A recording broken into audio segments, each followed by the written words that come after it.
Remember searching singlemuslim.com proudly sponsors Single Muslim Live.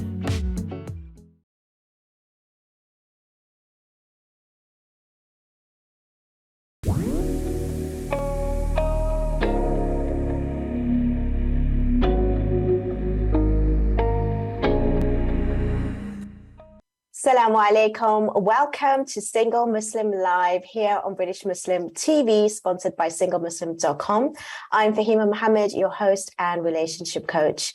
A very warm welcome from all of us here on British Muslim TV to all of you viewers, wherever you're streaming, whether it's live on Sky Channel 752, Facebook or Twitter. I would also like to invite you to join in the conversation tonight. And as you probably know, if you've been watching constantly, but if not, another reminder that you can call directly to our studios and speak to myself or my guest tonight on 01924231083.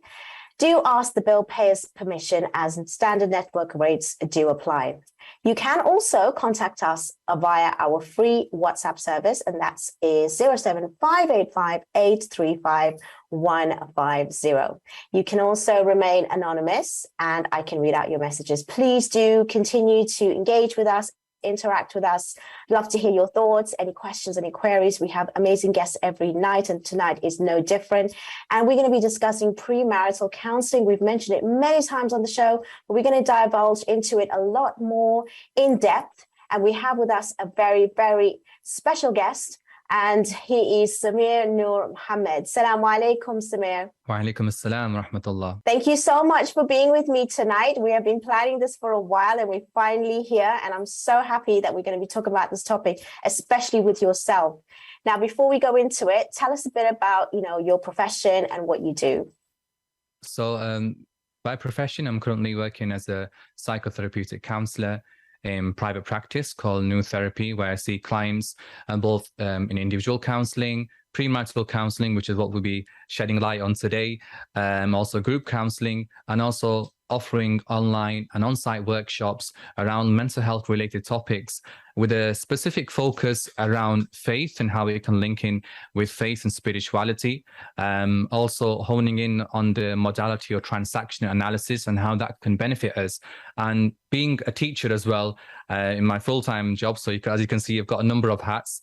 I try to deliver CPD workshops in educational institutes on how they can use transactional analysis and the science of temperaments to improve behavior management and enhance relationship with teachers and students. And I'm also currently working with the local mental health charity Mind on the MBAM project, which encourages more people from ethnic minority communities to access counselling. Wow, I am even more impressed by everything that you've said and highlighted, and I'm even more honored to have you sitting with me today. We are very lucky tonight to have Samir, and listening to just that, brief, and I'm sure he does so much more, but, I thought I did a lot, but honestly, mashallah, it's amazing the work that you do, and also on top of that, giving your time for us tonight, which is so important, actually, especially on the topic that we're going to be discussing. We mention it a lot, but I would like you to define what is premarital counselling, please. So I'm going to take a different take on this. Before defining it, I'd like to tell you what it isn't, because oftentimes I feel a number of different services or forms of premarital counselling can become sort of meshed and merged into one, and oftentimes there's no definitive definition of them. So what we don't mean by premarital counselling, from my own personal definition, is solely learning just the fiqh of halal and haram, of nikah and talaq. What we don't mean is knowing just your responsibilities and rights of marriage. Perhaps a term that we could give something like that is premarital guidance or premarital coaching. What I mean, from my understanding of premarital counselling, is this a safe space for the couple or the person interested in marriage, exploring their emotions prior to marriage and what they may have experienced within their childhood and adolescent years, and really trying to close that chapter before they embark upon this intimate and lifelong relationship with another person. And don't get me wrong, what I mentioned earlier about the fiqh of that, the halal and haram, the coaching of rights and responsibilities, it has its due place, but it's important to make differentiation, because oftentimes people think, oh yeah, I've had premarital counselling, and then you engage in a conversation with them and you realize, I don't think that was actual counselling. Maybe that was coaching. Maybe that was, learning the fardul ayn, the compulsory knowledge in relation to marriage. But counselling, we really are focusing on the emotions and what they are bringing into marriage in terms of their emotional and mental health. I love that. I think it's really important. And it's quite interesting the way you defined it as well, to a certain extent, as to what it's not. But a lot of us look at counselling as something that we go to when we have an issue and a problem.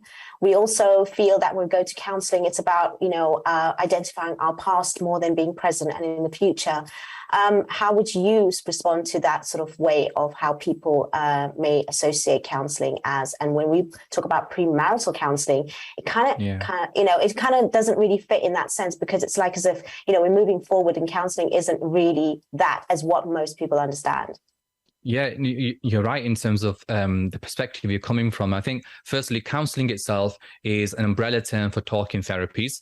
And the way I often like to sort of define counselling, it's a process whereby we are attempting to explore something that the client has experienced in their life in the past, or is experiencing in the present, or has a fear that they may experience in the future, and exploring the emotions around that.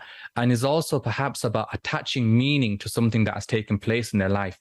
Oftentimes, the reason why we may be stuck or we can't let it go is because we haven't attached meaning to incidents and scenarios in our life. There still remains a question mark around it, like, the why. So in the process of counseling, there's an attempt to attach meaning to what may have taken place in life. And one of the ways that we do that from a faith perspective is look at that incident or scenario from the filter and lens of our faith, because ultimately it is our faith which gives us perspective. And when we look at it from the lens of our faith, it can help us make sense of that, and as a result, grant us solace and comfort. And then when we come to premarital counseling, so what we mean by this is oftentimes when people will enter into marriage, they may come with unresolved grief, bereavement, trauma, or whatever it may be. But it's about really what I call untying the knot before tying the knot. So that's what you want to do, untying the knot before tying the knot. And that's extremely crucial. And we'll discuss that further. But in terms of what you mentioned about it not having perhaps this positive connotation to it, I think the negative connotation is because we assume counseling is only for those who are really experiencing something quite dramatic in their life. But no, counseling is something that is just there to assist you. And oftentimes, dare I say, we might even engage in some form of counseling on a day-to-day basis for some people that are going through difficulty. But of course, in a session, it's in a more structured, safe and ethical manner. But it's definitely not something that is just needed at times of distress, because remember, prevention is better than cure.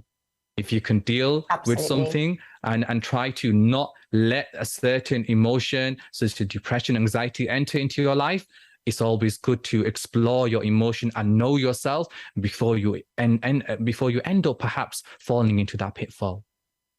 That is very nicely explained. The other thing is as well, when couples are getting together, especially at the beginning, for a relationship, they don't normally fall into turmoil.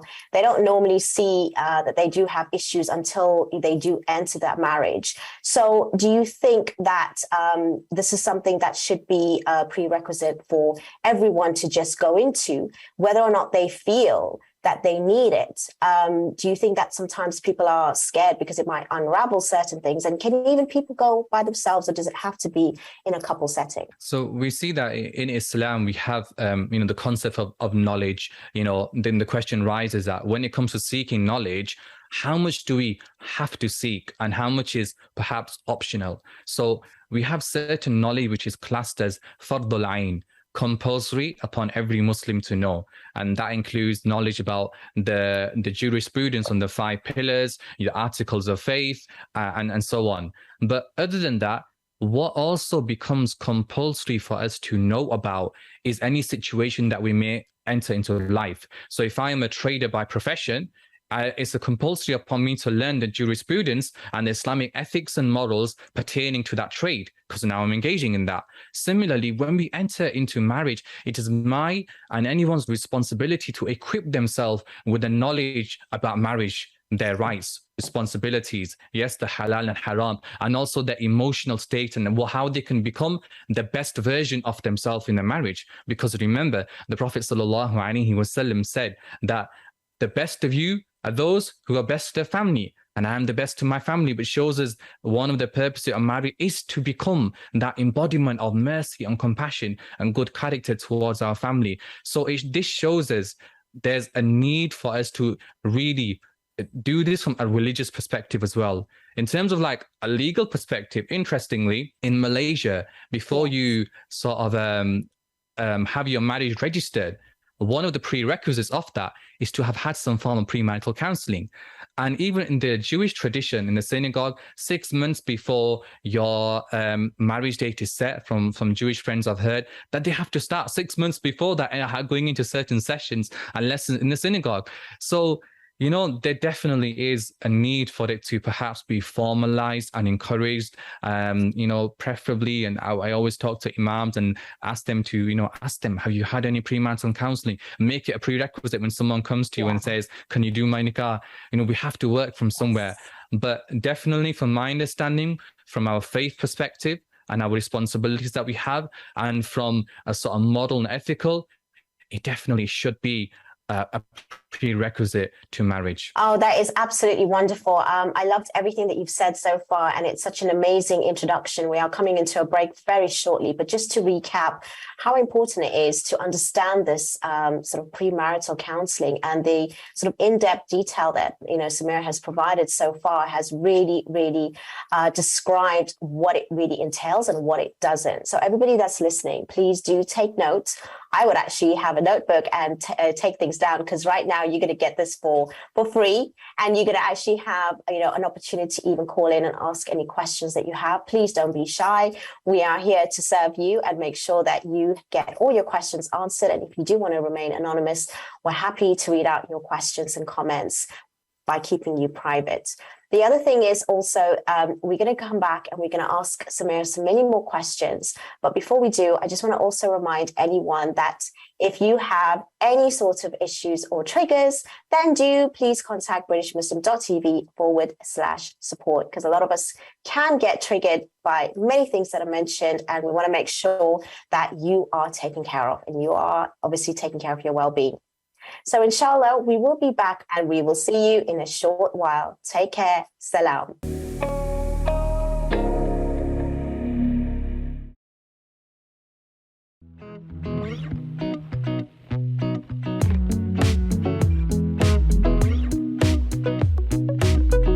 With 3 million members searching, SingleMuslim.com proudly sponsors Single Muslim Live.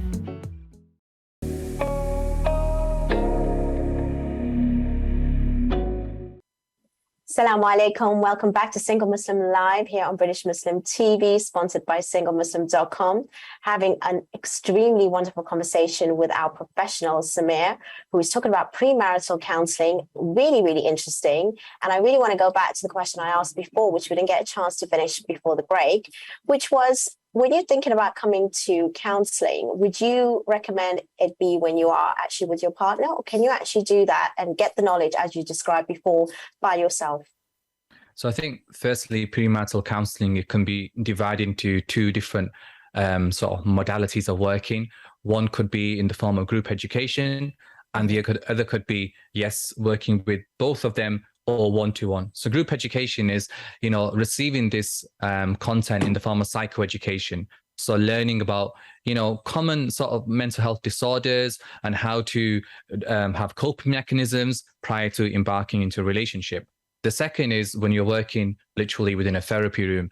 And in an ideal world, it should be with both parties, because that's how they're going to get the optimum benefit of the session. And it shows that both of them are truly invested in the process together as well.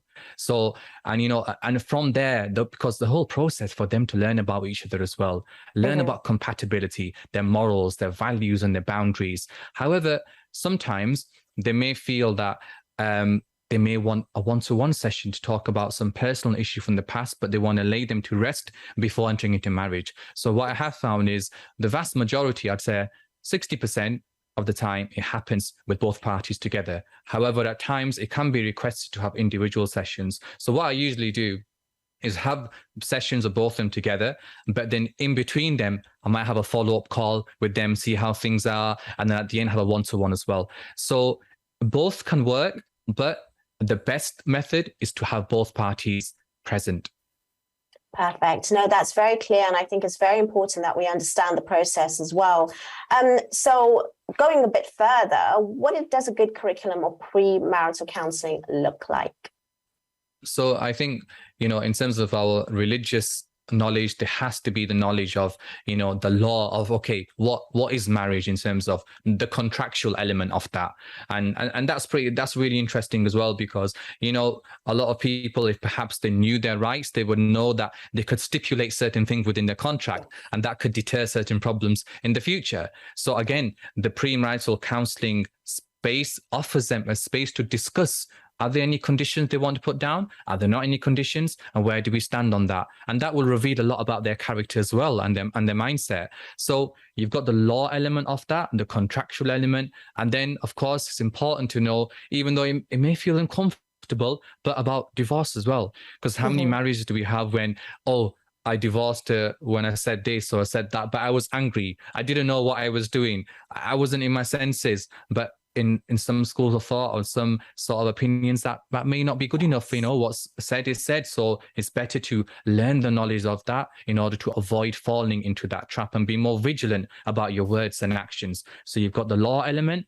And then in terms of the sort of individual responsibilities, what their responsibilities are, and then what the other person's rights are as well. And then we come to perhaps, I would say, one of the most important elements, and that's the tahdeeb al-akhlaq. So knowing about refining their character, knowing about, morally what looks like a good husband, a primary caregiver, what is a good wife in terms of the Islamic models and values. And then we can discuss other intricate topics such as finances, the role of religion in their life, what the concept of marriage means to them, certain perspectives on parenting. But the reason I said that the most important is akhlaq. Now, if you think about a time when I'm aware that you work as a coach as well, that a client may come to you and say, I'm experiencing this problem in my marriage. And let's say it's anger. Now, one could say, if you go down one route, did you know that if you say this when you're angry, that's haram, that's not Islamic? That's one route. But often that's a very surface level observation of the anger and a surface level answer as well. Because most of the time, and I may be wrong, most of the time, I think people actually know that that's haram and that's not how it should be Islamically. But it's about the inner turmoil that's within. What is it that makes them react in that situation that way? Why do they get triggered? Is it because of something which may have happened in the past? Does it remind them of a certain memory? And hence, going back to the point, this is why in premarital counselling, it's about really exploring the emotions. So you're getting to the right at the bottom of why they react in certain ways. Because like I said, I honestly believe people know that this is wrong and this is right. We do all have some sense of a moral compass, but it's about really looking beneath the surface at why does this person react in anger this way and addressing the root cause of it, and not just perhaps the branches of that. Yeah, I think as you were talking, it made me also think about the type of person that be willing to come to this kind of premarital counselling, because again, it's quite scary to know that you're going to be actually outlining your true self from the beginning. Because I know a lot of couples come to me, or even individuals, and they are very scared to ask these uncomfortable conversations to their partners because they're scared of losing out in that relationship. And they've worked so hard to find somebody. So if this was to be opened up and to say, you need to go to counseling, it's a scare. So what would you advise somebody that if they are scared that it's going to open up some old wounds, some, unhealed sort of past sort of, whether it's trauma or depression or even just something simple that they're scared of and they haven't really addressed? How would you encourage them that, this kind of thing is actually something that they can move forward with And there may be a risk, though, that, opening up to your partner, that it may not be that relationship for you even at that time, or, it could be strong. What would you sort of respond in that sort of sense? So I think there's a couple of things with that. Firstly, it's about developing the understanding, like we mentioned earlier when defining counselling, that it's not just for those who are in emotional turmoil or, are really in extreme distress. So explaining to the potential spouse, perhaps what counselling actually is and the benefits of counselling and what it isn't. And secondly, I would say, perhaps maybe if your potential partner or the person you're conversing with really isn't coming around to the idea, even after explaining, all I'll say is maybe that's a little bit showing off their investment and showing a little bit of their character. And maybe that tells you a little bit about compatibility as well. And I think thirdly, again, the understanding of counselling, that it means that I've got to go in the room and I have to tell them every single thing wrong I've ever done in my life. Even when I was 5 years old and I went to the shop and stole a cola bottle from the shop, I have to tell them that. No, not necessarily, right? You're laughing. Does that mean you've done that, Fahima? No, it's because I've heard it so many times that people are scared because, like you said, at the end of the day, they feel that it's going to reveal a lot about themselves, not necessarily the trauma. Exactly. But, we're always coming into a relationship wanting to put our best foot forward, and we want to show this amazing self. And I guess there's a lot of pressure, not just from your spouses, but even the parents are worried for their children, adult children, to be married, so they don't want to see and show any flaws. That's why I asked that question. You're and right. I think so that's the problem. Like it doesn't mean that you have to come and share everything and anything. You'll share what's relevant and what's coming up for you. And you will have sometimes you have to trust yourself and trust your gut instinct that, I feel I need to say this or share this because of this reason. It doesn't mean, it's not like the confession room where you said everything you've done wrong. No, it's about what's relevant, what's important, and what you feel is needed to further create that bond. And like I said, untying that knot before tying the knot. And then I think finally, in regards to, someone still not coming around, and you're right, I really like the point that you made about it is a big struggle out there for people to find someone. And then if we're saying, you've got to go have counselling as well, if your spouse isn't having it, this is showing off them. Yes to all of that. But I think one of the ways that tide could be settled or made easier is, once again, if the person performing the nikah also, promotes this, because they are seen as a person of authority. And perhaps the spouse, whether the male or the female, is quite hesitant, then, they will perhaps maybe take their advice upon board. And it, whereas they may misinterpret their spouse saying that as, there's something wrong with you, that's why you need to come. But as a person of authority saying that, perhaps it holds more weight and hopefully will be taken a lot more seriously. No, absolutely. Like, I see things from both sides, dealing with it from, a perspective of, dealing with clients, as well as looking at it from a client's point of view, because obviously doing this kind of job as well, opens up my eyes as to what people would actually question and ask. So, you kind of have to look at it from different perspectives. But I actually do agree with everything that you're saying. And I do feel that it's highly important. And I know that even with the fear of, really getting to know your spouse, a lot of the times I realize as well, when people do break up, it's because they haven't addressed things at the beginning. And I'm not saying that, it is going to break your relationship, but if you can go through that uncomfortable conversation at the beginning, it will actually save your marriage in the future. So that's what I was trying to, eventually get to. So, even with the fear, even with the worry, I really do feel, just like yourself, that it's highly recommended for both parties to be open and honest. And whatever comes up, just trust the process. Honestly, it is for your benefit. And inshallah, it's only going to make your relationship stronger when it goes in the future, because that's what we want to have. Because a lot of us are just looking for that immediate, marriage, and, thinking that, we're just going to tie the knot. Our parents are happy. We found the one. But, so much things happen even in the beginning of the year, right? In that first year when you absolutely have no clue about each other, even if you've known each other. So this really does allow the space for you to really get to know them. And I loved everything that you said about, the kind of things that you would address in the actual session. We're going to come back from a break soon. But what I'm going to also add is that when we do come back, we're going to be talking more about the questions that, every spouse can ask each other, not just in the session, but when they're even out of the session. Because a lot of people think that, the work only gets done in the session, but actually a lot of work is done when you actually leave and when you actually reflect and, when things are put into play. And if you're actually dealing with a professional, they will give you bits and pieces to do outside as well, where you have to actually be accountable for some of the homework or, listening, learning or journaling or whatever it may be. So, sessions in between sessions are just as important. So it's really, really important that we do understand this process. And Samir has definitely highlighted some important factors. And I cannot wait to come back and discuss more of it, especially the modalities, the terminologies, the distinctions that are involved. And again, this is such an important topic for everyone that is seeking a relationship. It's not about finding someone who is, beautiful, having the right, height and finance. And, even, you wanting someone who is, religious and praying, that still is not just enough. So we're going to try and help you out here, inshallah.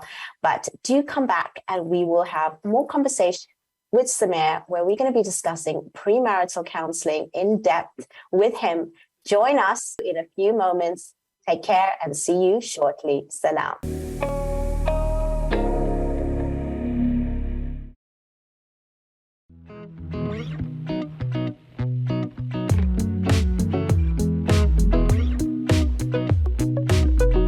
With 3 million members searching, SingleMuslim.com proudly sponsors Single Muslim Live.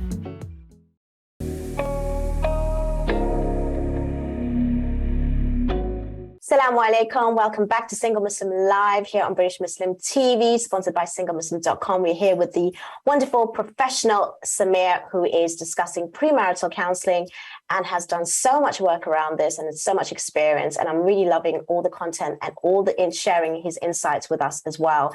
And, you're so mellow. I'm actually feeling quite relaxed because normally I'm just like, quite, loud, but you're kind of calming me, which is a good thing. So maybe this is like how it is in your sessions as well. So describe to me, what are the conversations and the questions that the spouses may ask each other or that they can actually ask outside, just to give a little bit of a taster, because I know you mentioned a bit, but just give us a little bit more in-depth sort of like questions that will happen. So within the session, I always find it beneficial to have some sense of structure because, when they're coming into a session, I mean, I've been in personal therapy myself as a trainee psychotherapist. We had to have for personal therapy during that process. And I can remember that it's quite daunting that you're sitting down and in front of a therapist and maybe there's those sort of dynamics there as well. You don't know what to say. You don't know how to start it off. So I would usually give them some form of stimulus for discussion. So I may share with them a fable or a story and see what both of them derive from that. And that will show you a lot. Some, it was funnily enough, I remember sharing a picture once and it was of two horses, but they were sort of slightly different. The statue were made differently. And one said the other one is showing fear and the other statue is showing hope. But the other person said something completely different. He said that it looks as if the horse A has said a joke to horse B and they're both laughing. So two totally different perspectives. So things like that, it reveals something about the character. Doesn't mean it reveals something good or bad, but this shows you that their perspective, how they think, their thought processes.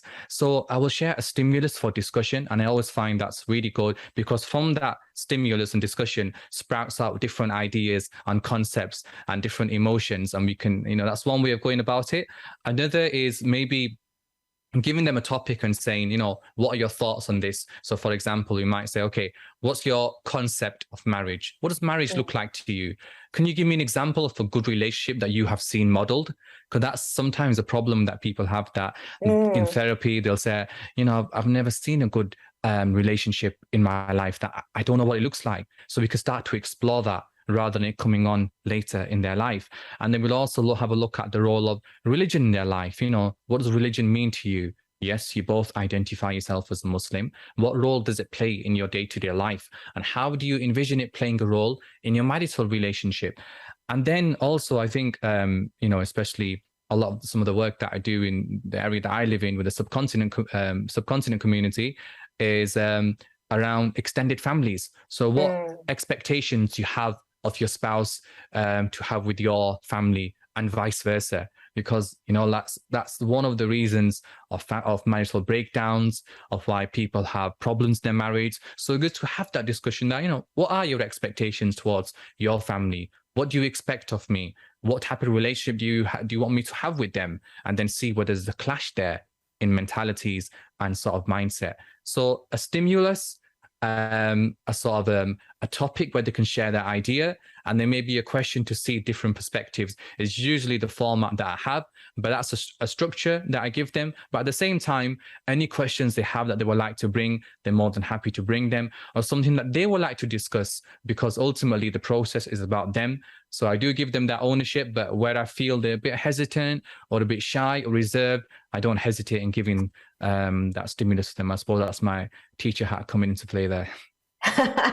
No, I love that. That is so interesting. You know, it just reminds me about, you know, obviously the psychological understanding of, you know, human-minded behavior. And the stimulus is exactly that, when you learn about psychology and how you see certain things, how you read certain things. And at the same time, you know, couples are asking, you know, what's your favorite color? You know, where would you like to travel? And these are all important things that you can discuss. But if you really want to know a character of a person, how they think, and even themselves, they understand themselves better, because we don't even know sometimes by giving ourselves that time to even reflect, you know, when we give an answer, when we give a response, when we react, what does it mean? How does it look to the other person? Now you're actually going to be considering and responsible for somebody else as well. So I love that. And that's why it's really, really important. I mean, I was going to ask you, why is marital, you know, premarital counselling important? But, you know, we're highlighting it as we speak, to be fair, to actually know what it is. That, like you mentioned, that it reveals a lot about your character. Now, remember, the Prophet ﷺ said that to truly know someone's character, you know, you will have to travel with them, because in the times of traveling, you may have delays, you may have difficulties. You can see how people react to certain situations. And another was you're trading with them. You know, you see someone's honesty, whether it's their ego, whether genuinely telling there's a fault with this item. And there was a third scenario, but it's not coming to mind. But the point being is that oftentimes when you're entering into marriage, you've not been in a relationship with them before. You maybe have not traveled with them. You've not traded with them, but you should do what you can within your capacity. And that is what we call tawakkul. You know, tawakkul, ultimately reliance upon God, is ultimately when you have made your effort, and then you leave the rest to God. So if you want a nice way of putting it, perhaps a very simplified version, premarital counselling is a form of having tawakkul ala Allah, tawakkul, reliance upon God, before you embark into marriage. Oh, that's beautiful. No, absolutely correct. I really resonate with everything you're saying. I agree with everything that you're saying. And even as you mentioned, you know, we don't have these kind of like premarital relationships where we actually have those kind of, you know, dating and going out and spending time or living, you know, before marriage. So these are very smart ways of getting to know somebody. And actually, it's quite intellectual without having to break the boundaries and the guidelines of that person. And I think even when you travel, you can still miss out if you don't know what you're doing and you're blinded and you're just going, you know, into things without actually much meaning and purpose. And you're creating that meaning and you're creating that purpose, and you are showing you know, the other person a side of you that, you know, you may not even realize, but it's not all bad. We all assume that it's bad, but it's actually just showing that this is how we deal. There's a different perspective. If two people looking at the same incident, you know, they're going to describe it slightly different, and it's absolutely fine. So these are the kind of issues even and the problems that happen when marriages are having, you know, turmoil. So by, you know, addressing it from the beginning, you're actually knowing yourself and your partner a lot better. Do you think that there's a certain timeline that you normally give for these premarital counselling? I know it obviously differs case by case, but is there like sort of, because you obviously have a program and you've got set sort of stage, normally people don't go outside that if they need extra sort of sessions. What would you say, you know, is the actual amount of sessions or time that, you know, you would need for something like this? I think, you know, the first thing is, like you said, it's very subjective to each individual and each scenario. So I often don't like to put a number to it, but what I will try to do is put a cap on it. And I'll explain the reason for that. Is, I think, firstly, in terms of the session itself, when you start off, it's good to just see how things go. You know, what is the bringing up? Because in the first 2 sessions or 3 sessions, it'll really show you, you know, how things are going and which direction they're perhaps turning towards or, you know, sailing towards in some respect. But The reason I sometimes like to put a cap on it, let's say, for namesake, 6 sessions or 8 sessions, is because, oftentimes this is quite a generic comment now, when it comes to therapy or counseling, and people have their different perspectives, and, respect to everyone who has their own personal take on this. But what I find is that sometimes, especially within the Western models of psychotherapy and counseling, it can often be a case of just validating someone's emotions. In the case of, I can really see you're feeling that. You have a right to be hurt. You have a right to be angry with your mom, or you have a right to be angry with your spouse. There's a validation, but it's like, what next? What's after that? And what I find with Islamic psychology and Islamic counseling, yes, we give the empathy, and we want to validate that emotion because that is important. But there's always then, okay, now what? What's next from there? There needs to be some element of solution-focused interventions after the empathy and after the sort of consolation of emotions. So similarly, one of the reasons we do that as well, because we want them to one day be able to live their life independently and not live their life, solely relying upon the therapist. The therapist has a role in their life for a certain portion. And after that, you want to give them independence. Similarly, with premarital counseling, is we want to give them guidance, support, tell them the support network and the mechanisms they need. But it will come to a certain stage when it's like, right, I've done what I could within your journey and facilitated that. I would like you to go away and think within what we call in transactional analysis, in your adult ego state, use your own logic now, your rationale and your reasoning to decide what you want to do. And that's true empowerment.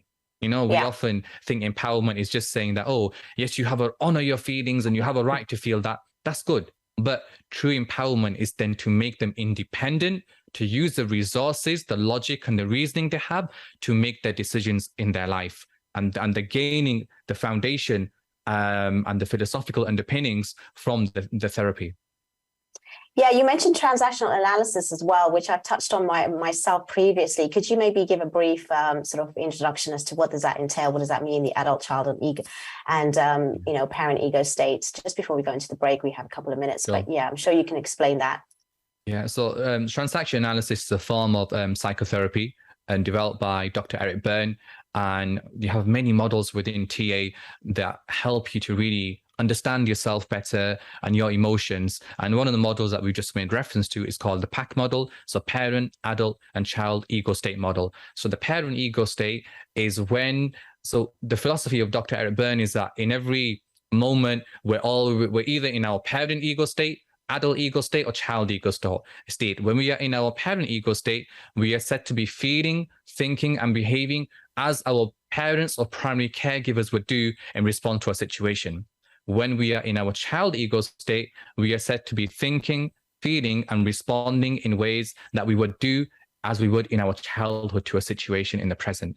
And our adult ego state is when we are responding to the here and now, being present, using our logic, our rationale, our reasoning, and the resources we have. So one of the purposes of therapy from a TA perspective is to strengthen the adult ego state so we become more present in the here and now and use the resources that we have to face situations that we have in our life.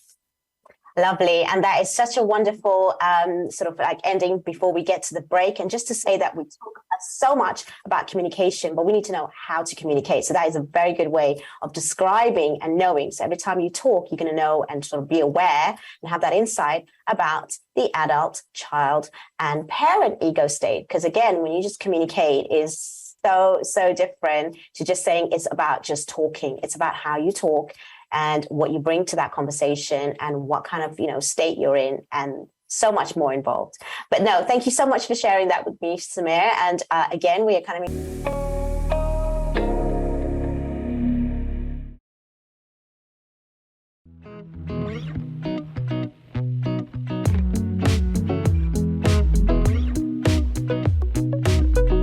With 3 million members searching, SingleMuslim.com proudly sponsors Single Muslim Live.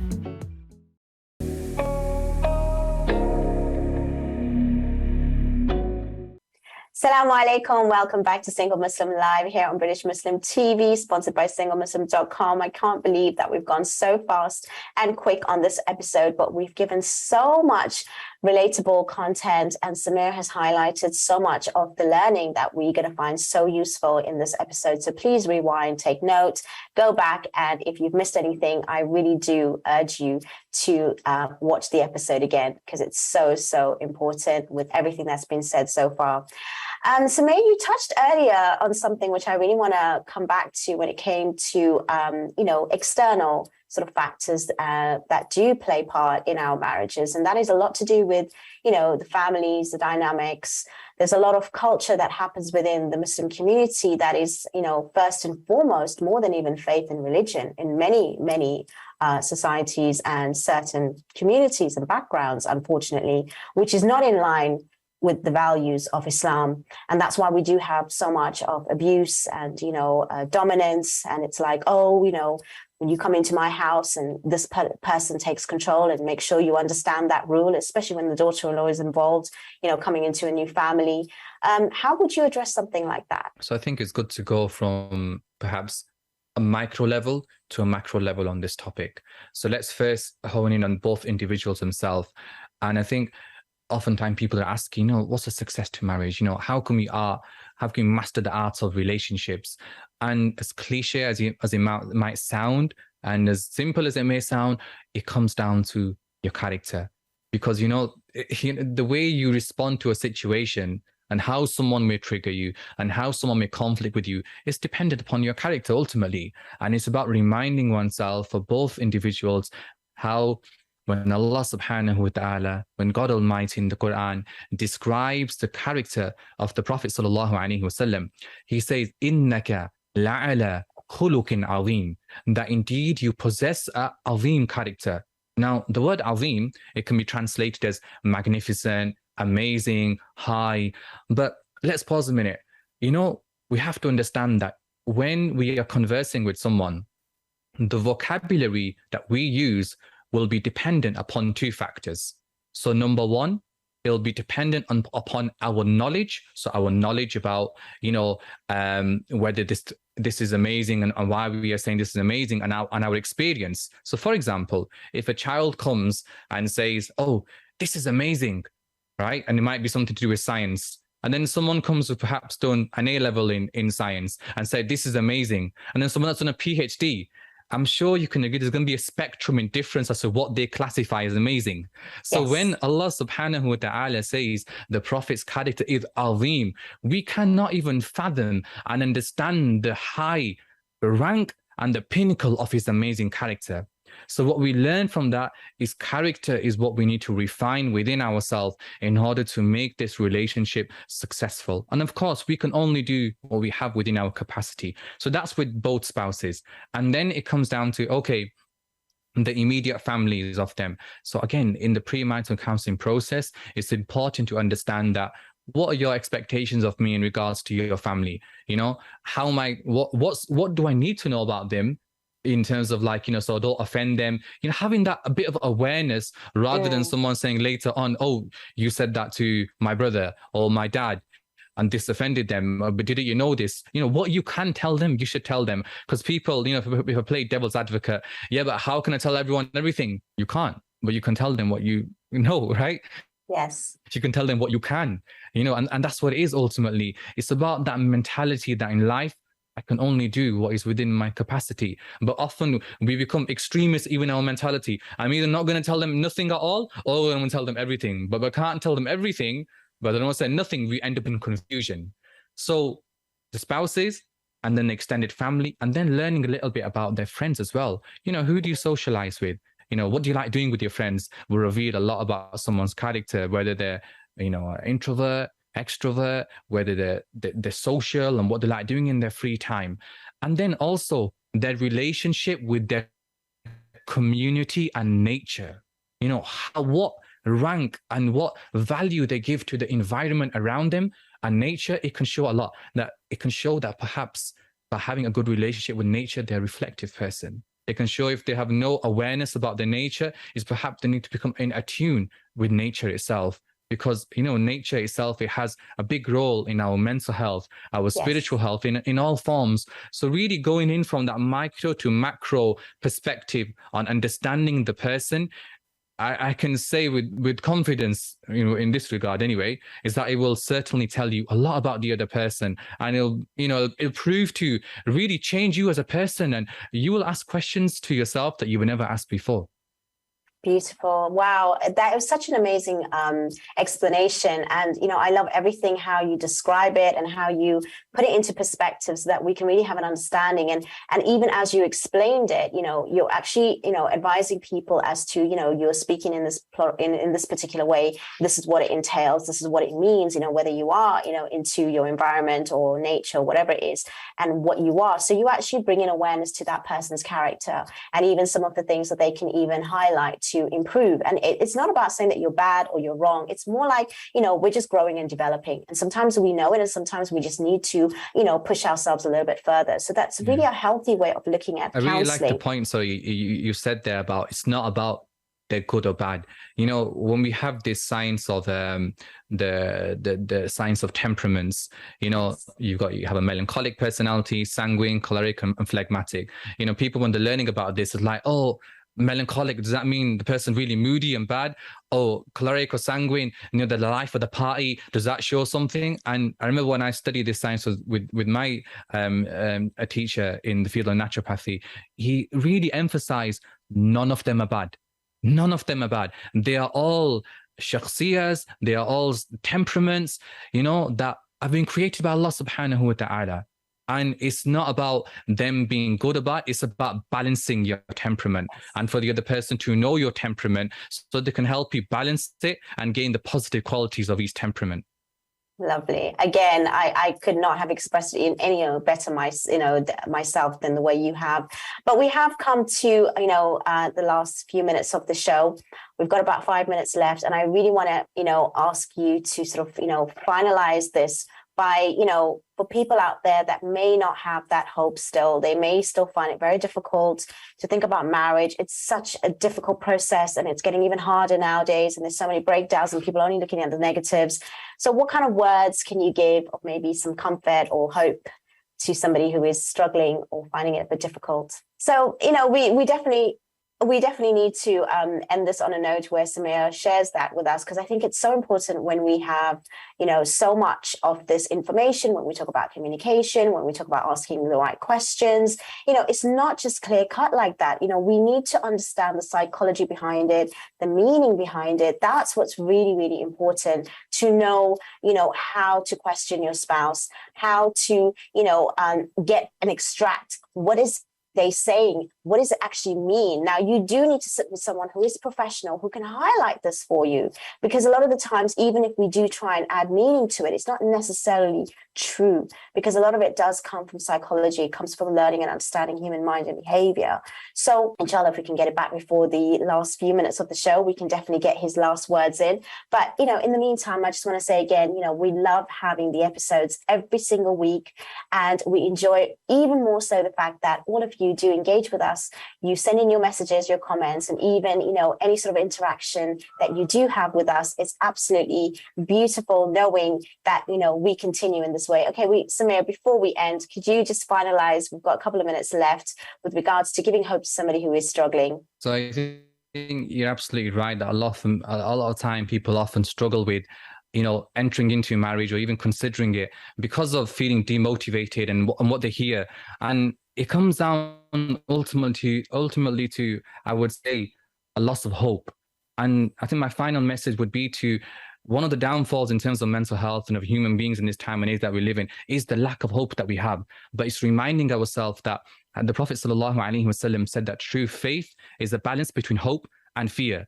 And also how when God Almighty in the Quran as well, he says that قُلْ يَا عِبَادِيَ الَّذِينَ أَسْرَفُوا عَلَىٰ أَنفُسِهِمْ لَا تَقْنَطُوا مِنْ رَحْمَةِ اللَّهِ. That say, oh, my servants who have transgressed themselves, do not despair in the mercy of Allah. Now, what's really interesting over here, talking about marriage, if you're having a good day with your spouse, you know, you might be saying, you know, my darling, my beloved wife. You use the personal pronouns of possession.